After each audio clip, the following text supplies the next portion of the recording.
I'm having to film something. It's kind of I'm talking about trees. I've never really spoken this much about trees, but basically, trees. How do I describe this? It just represents um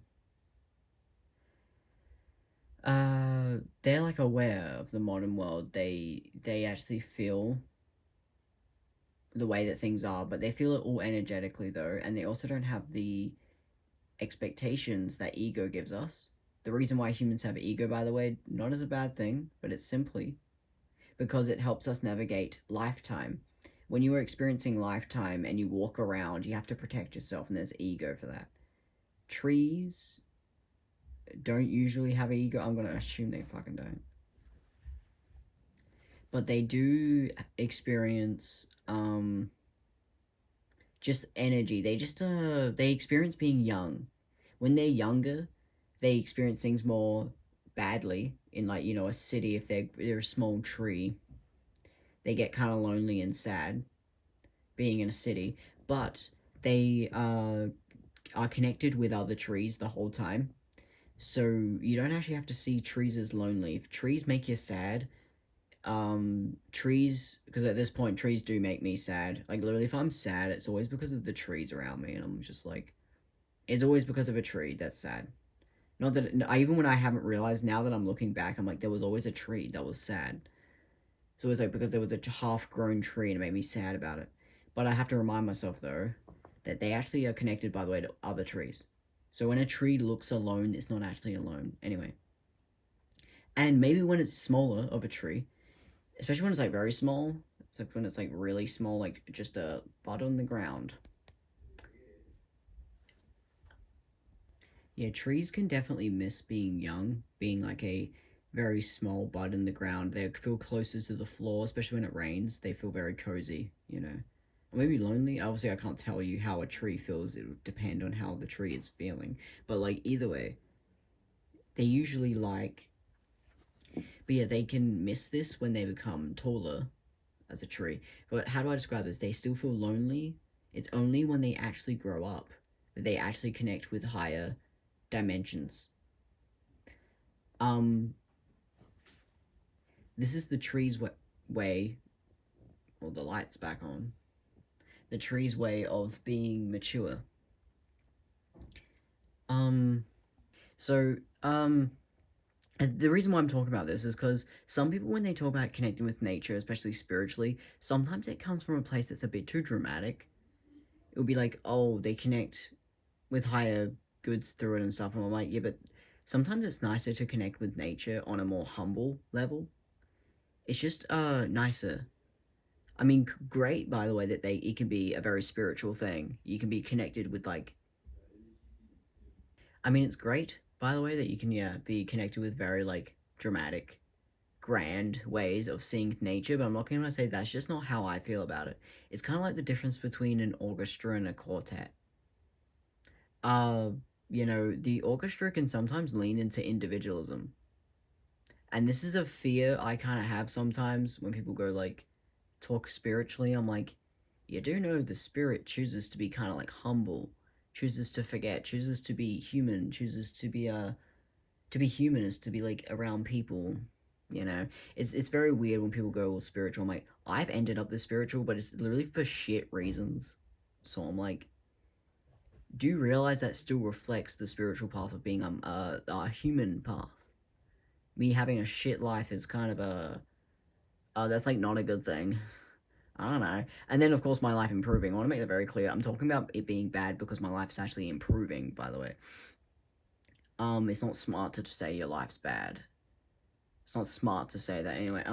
But basically, though, it's very just, I keep being pushed off spiritually pushed off path by being taken, like, too seriously. Or, how do I describe this? Like, literally, I've always told people to not listen, be very careful about what advice you take.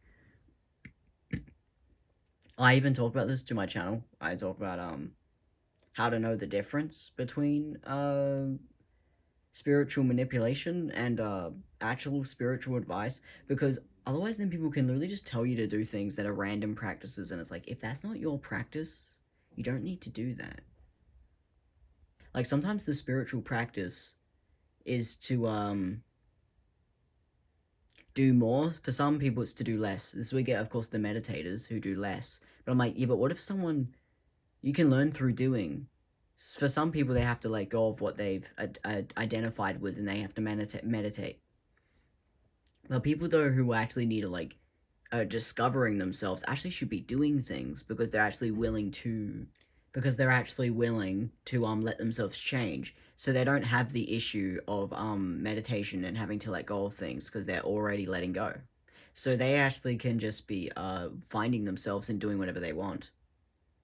And this is something that I've always had when people say like meditation. I'm like, that is not how I process emotion. That's not going to work for me. Sitting in a chair, if anything, that's my way of like staying the same, cultivating. I sit in a chair and I'm kind of just indulging. Maybe for some people it's difficult, but for me, I enjoy it. So meaning that's not spiritually me growing. That's just me just like staying stuck. My comfort zone is like just sitting in a chair. I'd be sitting in a chair right now. Anyway, maybe that's. Oh, that is ironic that I say that actually.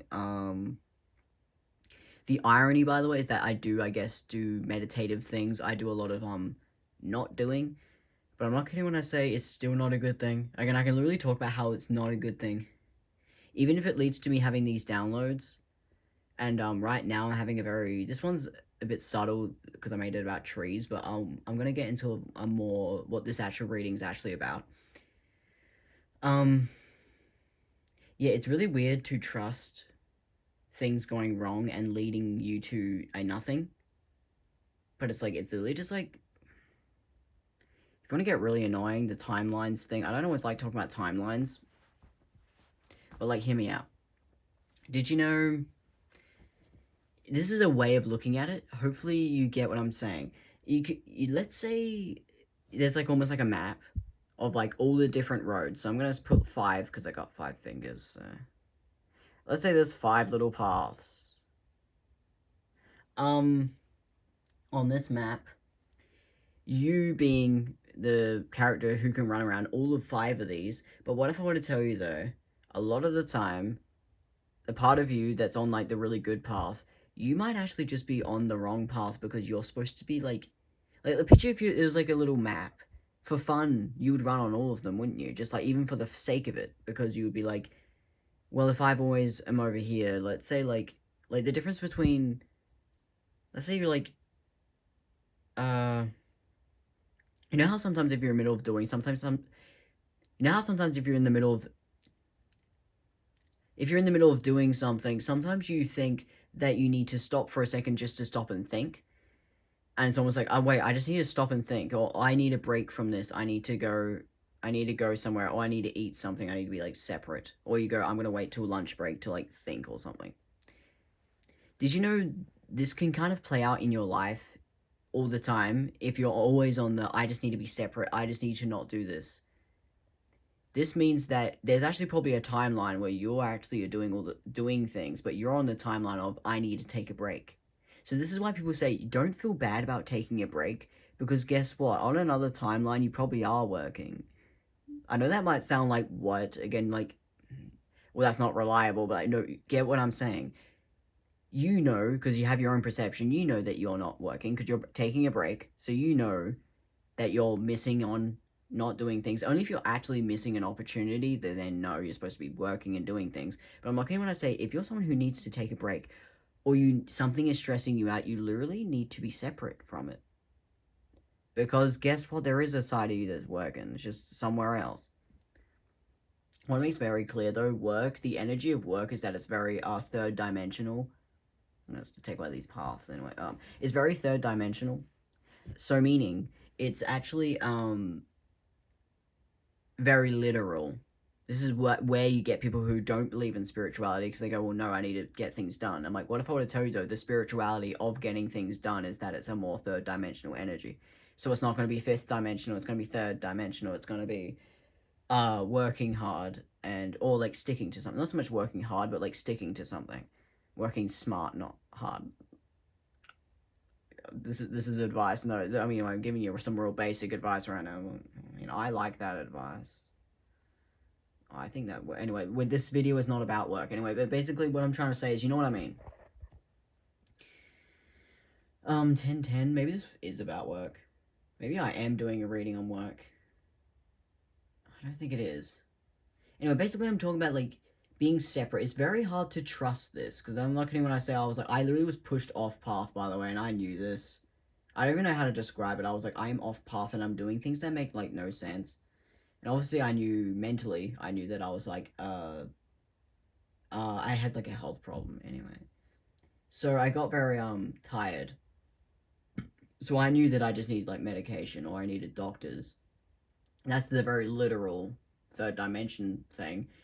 But when it comes to what I was actually doing, I'm like, there are things I could be doing that I'm just not doing because what? Because I'm disconnected.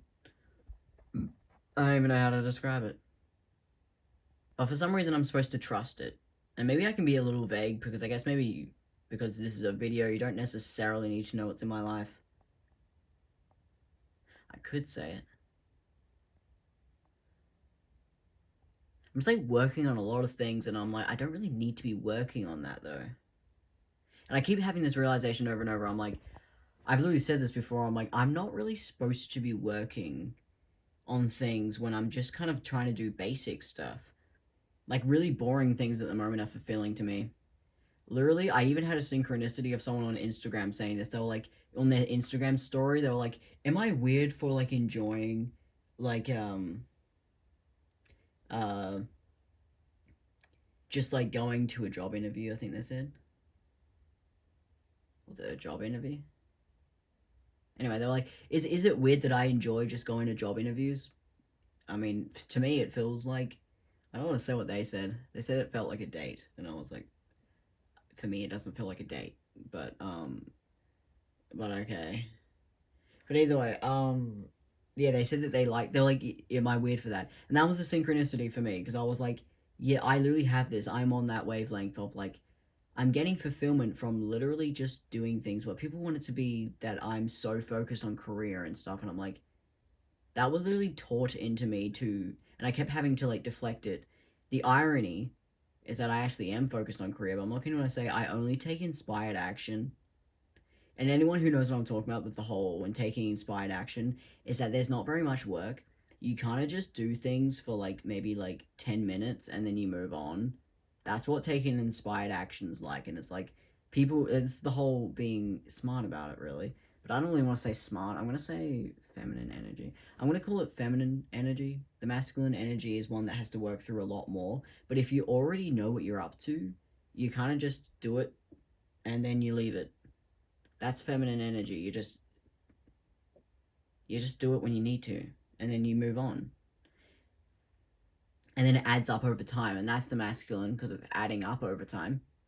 But the feminine just takes inspired action, and then it keeps it that stability stays together because it eventually adds up over time, and then it turns into masculine energy.